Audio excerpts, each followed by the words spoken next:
প্রিয় দর্শকবৃন্দ, আমন্ত্রণ জানাচ্ছি এখনই সময় টিভির পক্ষ থেকে। সঙ্গে আছি আমি মনসুর রহমান পাশা। শুরুতে থাকছে আন্তর্জাতিক সংবাদ শিরোনাম। ইয়েমেনের হোদাইদা বন্দরে সন্দেহভাজন মার্কিন হামলা, নিহত 2, আহত 13।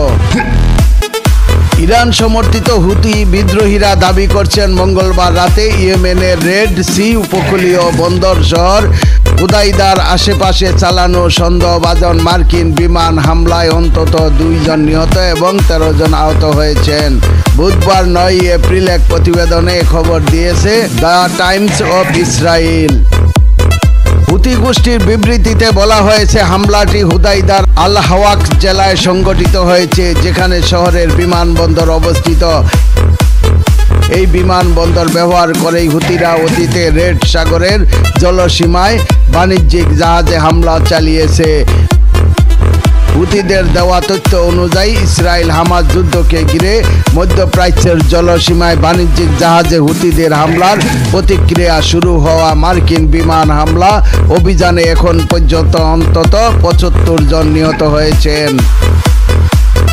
হুতি পরিচালিত আল মাসিরাহ স্যাটেলাইট চ্যানেলে সম্প্রচারিত ফুটেজে দেখা যায়, হামলার পর আহতদের অ্যাম্বুলেন্সে তোলা হচ্ছে এবং উদ্ধারকর্মীরা মোবাইলে আলো ব্যবহার করে ধ্বংসস্তূপে তল্লাশি চালাচ্ছেন।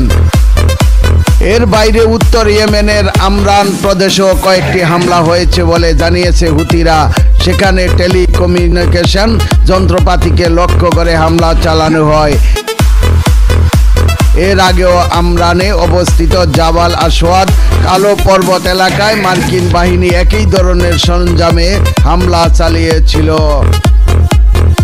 মার্কিন সেন্টকম, যারা মার্কিন সামরিক বাহিনী তদারকি করে, এই হামলার বিষয়ে এখনো কোনো মন্তব্য করেনি। তবে মার্চের 15 তারিখ থেকে শুরু হওয়া অভিযানের পর হোয়াইট হাউস থেকে সরাসরি অনুমতি থাকায় হামলা চালাতে পারে। এটি সেই নীতিরই অংশ বলে ধারণা করা হচ্ছে। প্রিয় দর্শকবৃন্দ, আজকের প্রতিবেদন এই পর্যন্তই। শেষ করছি আমি মনসুর রহমান পাশা। এখনই সময় টিভি। আল্লাহ হাফেজ।